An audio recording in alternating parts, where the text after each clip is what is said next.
Dalam nama Bapa dan Putra dan Roh Kudus. Amin. Allah Tritunggal Maha Kudus, puji syukur kami aturkan kepadamu bahwa Engkau selalu mendampingi, membimbing, menuntun kami lewat Roh Kudus yang Kau curahkan kepada kami sekarang ini, saat ini. Dan sudah ada dalam diri kami berkat sakramen baptis, sakramen penguatan, ekaristi, dan semua sakramen yang kami terima karena karya Roh Kudus untuk menyelamatkan dan menebus kami. Terima kasih Tuhan atas rahmat yang tak terhingga dan tak terlukiskan itu. Terpujilah namamu kini dan sepanjang segala masa. Amin. Para saudara, dalam bacaan pertama dari minggu Paskah ke-7 ini adalah bahwa para rasul, 12 rasul bersama Maria berada di ruang atas di mana Yesus pernah mengadakan sakramen Ekaristi bersama 12 rasulnya. Perjamuan terakhir. Maria dan para rasul menantikan janji yang Tuhan Yesus sampaikan, Roh Kudus akan dicurahkan kepada kita. Dan minggu depan kita akan merayakan Pentakosta itu. Apa yang menarik ini adalah bahwa Maria bersama para rasul. Maria mendampingi para rasul, Regina Apostolorum. Maria adalah ratu para rasul, Regina, ratu para rasul. Bersama mereka berdoa di ruang atas di tempat perjamuan. Dulu Yesus pernah mengadakan perjamuan. Maria mendampingi para rasul, selalu mendampingi siapa saja, semua umat, terutama para rasul, kami para imam, para biarawan, biarawati, dan semua pelayan-pelayan umat didampingi oleh Maria dan berdoa. Jadi Maria terus berdoa bersama kita. Ya. Kemudian yang kedua, novena. Novena itu adalah 9 hari. Jadi mulai hari Kamis Putih sampai Pentakosta 9 hari. Jadi ketika ada sesuatu, dan tradisi Katolik, ketika ada sesuatu yang ingin kita butuhkan, yang penting bagi kita, yang kita rasakan kebutuhan, kita mengadakan novena. Entah novena Roh Kudus, entah novena Maria, entah novena Santo Yosef, berbagai macam novena yang ada dalam buku puji syukur kita. Nah, itulah cara bersama Bunda Maria. Kita mohon supaya Bunda Maria bersama kita mendampingi dan mempersembahkan kepada Yesus. Dan Yesus akan membawanya kepada Bapa di surga. Jadi banyak sekali novena-novena yang kita lakukan. Kenapa harus novena, orang bilang?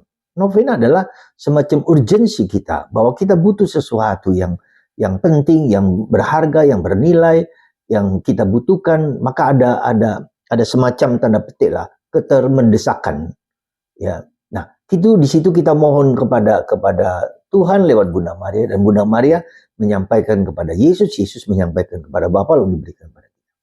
Dan itu selalu adalah lingkaran yang bagus sekali bagi kita.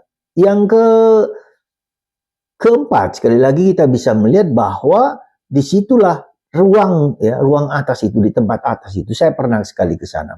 Ya, di mana nanti minggu depan Roh Kudus turun kepada mereka satu persatu, ya, melimpahkan rahmat Roh Kudus kepada. Maka semua orang yang dalam berbagai macam daerah dan bahasa yang berbeda, mereka mendengarkan sabda Allah, sabda Yesus ini yang merasuk dalam hati mereka. Nah, inilah saudaraku terkasih, suatu yang sangat berharga yang kita mohonkan, kita dapatkan dari Tuhan, suatu anugerah yang luar biasa diberikan kepada kita semua.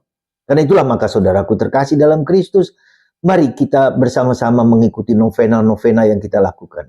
Mari kita sebagai keluarga, ya, sebagai komunitas, bersama-sama mohon untuk sesuatu yang kepada Tuhan. Tapi juga untuk doa rosario ini adalah doa di mana kita bisa memohonkan perdamaian bagi dunia, tapi juga memohonkan perdamaian dalam keluarga, supaya keluarga kita tenang, tentram, damai, bersatu. Di mana keluarga kita berdoa dengan rosario, maka keluarga itu akan bersatu.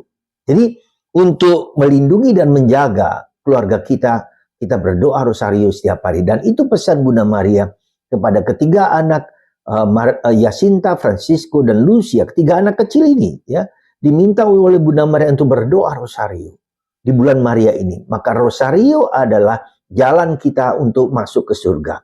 Karena itu para saudaraku terkasih dalam Kristus, mari kita sekali lagi percaya dan yakin, jalankan sebagai keluarga Keluarga kita sekarang berada dalam tanda petik, oleh katakan bahaya, karena ancaman berbagai macam, bukan hanya dari luar tapi dari dalam.